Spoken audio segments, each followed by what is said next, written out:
As journalists, we do our best to stay as objective as possible when we bring you stories, but in full disclosure, that may be tough on this one because it's about my big brother. He recently got a call that would change my family forever, but both of us decided if we could save even one life by telling his story, it was worth it. I hope you'll take a moment to listen because what you hear in the next couple of minutes may help save the life of someone you love. This is my brother Andy's story. This is a picture of my big brothers and me. It's hard to imagine any one of them not here. But this past winter, it did cross our minds.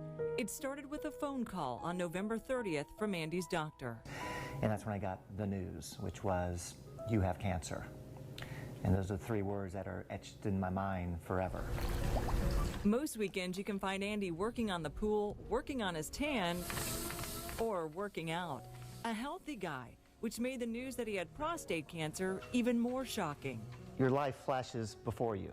It just, in about 10 seconds, you think about, am I going to live? Am I going to die?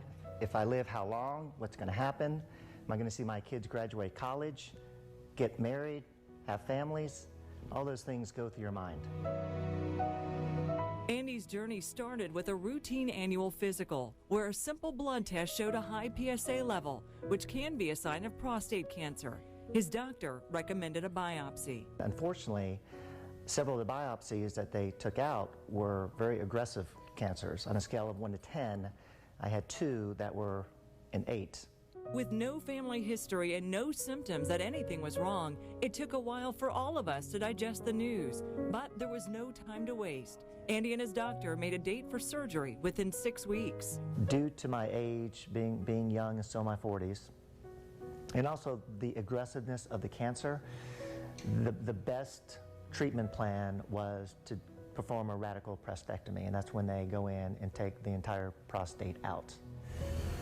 The good news, if there was any, was that the cancer had not spread to his bones, the first place prostate cancer usually goes. But Andy wouldn't know for sure until after surgery if it had spread. My biggest fear going into surgery is that I would wake up and come to find that they didn't remove my prostate. If the surgeon cuts you open and they see evidence of cancer there, they typically won't take out the prostate because that can make things worse and spread it faster. The surgeon did end up removing his prostate. The next hurdle was waiting for the pathology report to find out if the cancer had spread.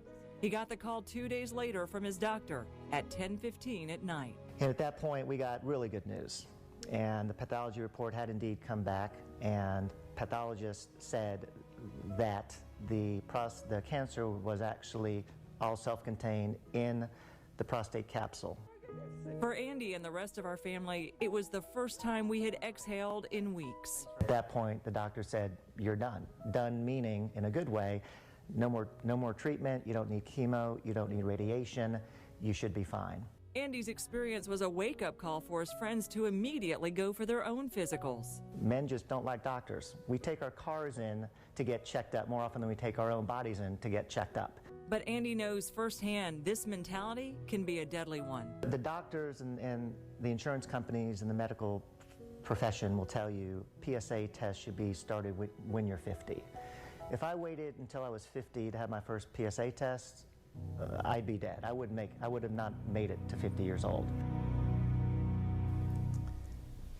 Andy's odds of beating this cancer are extremely high because doctors did find the cancer so early. He'll continue to get the PSA blood test every 6 months for the next 5 years just to make sure they got it all. I hope you'll join me again tomorrow night at 6 p.m. when Andy will share how this experience has changed him at the core and his advice for all you guys and the women who love you.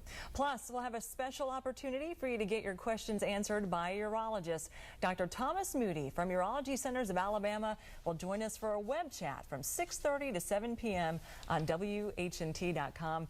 Make an appointment to tune in at 6 p.m. and then log on at 6:30 for an online house call.